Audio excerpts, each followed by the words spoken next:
Bonjour à toutes et à tous, aujourd'hui nous allons parler de représenter l'avenir. Qu'est-ce que l'avenir ? Un destin inexorable ou un résultat issu de nos choix et actions ? On imagine le futur et notre avenir constamment. Mais qu'en sera-t-il vraiment ? Une société utopiste, proche de la nature ? Un monde dans un conglomérat entrepreneurial et dystopique ?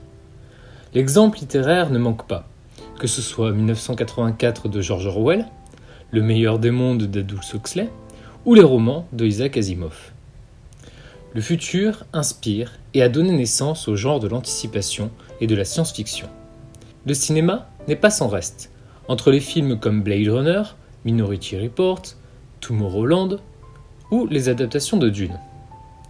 La présence de l'avenir est souvent représentée au sein du genre fantastique, avec des prophéties qui déterminent le futur d'un personnage, avec la notion d'élu, dans Matrix, mais aussi dans Star Wars ou encore Harry Potter. Parfois, la vision de l'avenir est représentée pour montrer le monde en cas d'échec et de défaite, comme le miroir de Galadriel dans Le Seigneur des Anneaux. L'avenir fait peur, mais l'avenir est aussi plein d'espoir. De nombreux artistes s'intéressent à cette question, et souvent cela aboutit à des créations concrètes et positives dans le monde réel. Dans l'histoire de l'art,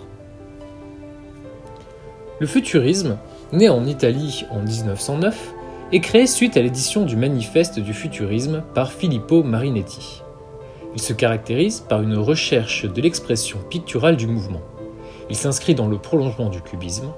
On y voit parfois une certaine géométrisation des formes qui s'y apparentent. Le mouvement est lui principalement fondé sur la fascination des machines, de la vitesse et sur la décomposition du mouvement et de sa représentation. Le futurisme se place dans un contexte d'avant-guerre, où le climat politique et social est particulièrement tendu. De nombreux jeunes veulent changer radicalement le monde et ne voient la révolution qu'à travers la destruction de toutes les valeurs du passé, les musées, les bibliothèques, les villes historiques, à la faveur de la machine et de la vitesse, ce qu'ils projettent comme l'avenir. Par exemple, l'œuvre Città Nuova ou New City de Saint-Elia était accompagnée de superstructures en forme de machines, de gratte-ciel à gradins entrelacés de passerelles suspendues et de viaducs. Conçu entre 1912 et 1914, il était destiné à être le remède architectural à la déconnexion perçue du modernisme avec l'expérience vécue.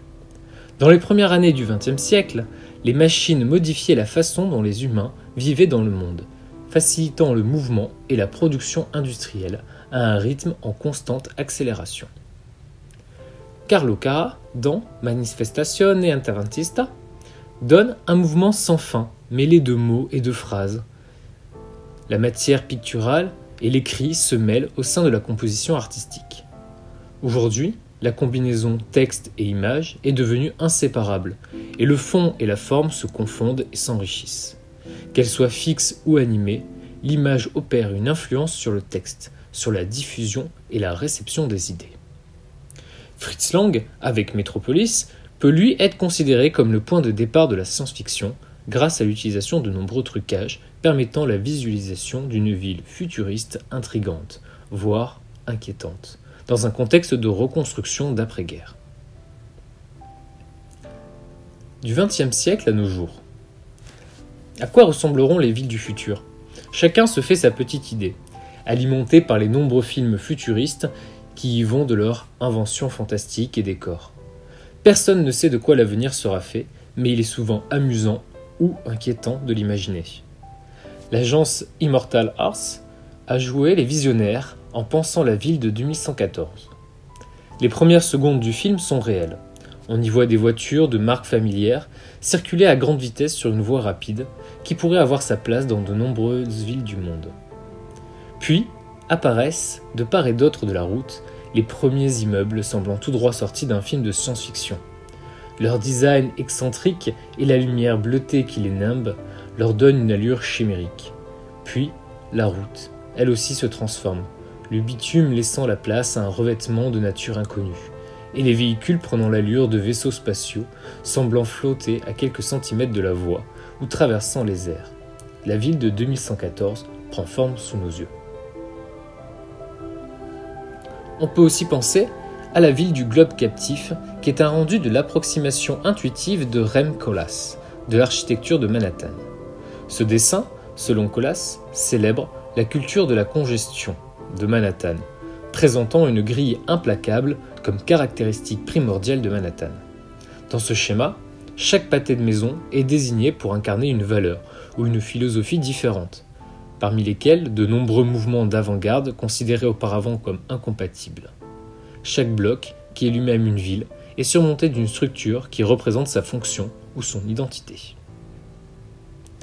D'autres encore imaginent une nature futuriste, comme Sonic Jungle de Florian Dussop, qui nous montre une jungle futuriste, un plongeon dans un univers envoûtant, alliant le toucher et l'ouïe. Les visiteurs se baladent à travers une jungle de lianes cybernétiques dont les extrémités produisent des sons enregistrés au préalable ou issus d'une synthèse numérique. The Edge of Chaos, au bord du chaos, est, elle, une œuvre née de la collaboration entre les Néerlandais Vassilija Abramovic et Roy Riglin, travaillant tous deux à la croisée de l'art, du design et de l'architecture. L'œuvre est une conception du chaos qui s'organise à travers un super paysage dynamique composé de matériaux d'un nouveau type, intuitifs et réactifs, et agencés tels des origamis. The Timid Wilderness, nature timide, de Miranda Moss, est une forêt de fleurs bioluminescentes qui réagissent au son. Ne s'ouvrant que dans le silence, ces fleurs invitent le visiteur à se questionner sur la relation qu'il entretient avec son environnement. Un lien qui n'est pas sans rappeler la faune de Pandora du film Avatar de James Cameron. Certains artistes vont chercher à influencer le monde réel par des propositions fortes, emplies d'espoir pour l'avenir, et vont chercher à en faire la démonstration au travers de représentations, vidéos, picturales ou architecturales. Par exemple, Guillaume Meynieux travaille principalement sur la relation de l'architecture et de l'urbanisme avec le support filmique, cinéma ou vidéo. Que ce soit au prisme de la narration ou au regard de nouveaux outils de manipulation numérique, tels que le compositing. Par exemple, la métamorphose de la tour Bois-le-Prêtre a été entièrement réalisée en site habité. Ce film retrace le quotidien des habitants de la tour durant toute la durée de la transformation. Ils vont mettre un ascenseur dans ma cuisine, vous imaginez ?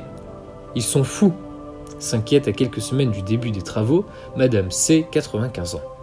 Le film suit la lente mutation de ces espaces chargés d'histoire et interroge, à travers le regard de ses habitants, l'attachement que nous entretenons à eux tous avec nos intérieurs.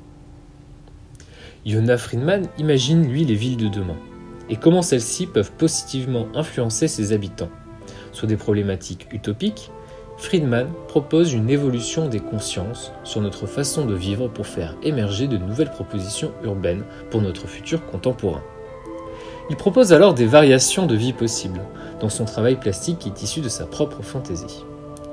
Ainsi, le travail de Yona Friedman, à l'image des bidonvilles dont il encense l'organisation, consiste en un amoncellement fait à partir de briques et de brocs, de matériaux pauvres, à l'image de ses illustrations combinant collage, papier froissé, photographies de basse qualité et maquettes réalisées de fils de fer, de rouleaux de papier toilette, de trouvailles en tout genre. Dans une même perspective, Abdelmajid Mehdi imagine des bâtiments grandioses pour des projets de villes du futur. Ces projets sont de l'ordre de la théorie. Il élabore sa propre cosmogonie, sa propre réflexion sur le monde, mais cela à partir d'une observation scientifique de l'univers. Il collecte des informations sur le monde, les vérifie et les réinterprète à ses propres fins. Il choisit une couleur, une géométrie ou un logo pour symboliser les différentes sensations ou perceptions qui traversent l'homme. Par exemple, le cercle comme sphère de l'âme, le carré comme sphère des esprits, deux silhouettes adossées l'une à l'autre pour la sphère de conscience, et l'œuf pour la perception. Une vision de rêve pour un futur incertain. Restez créatifs, au revoir.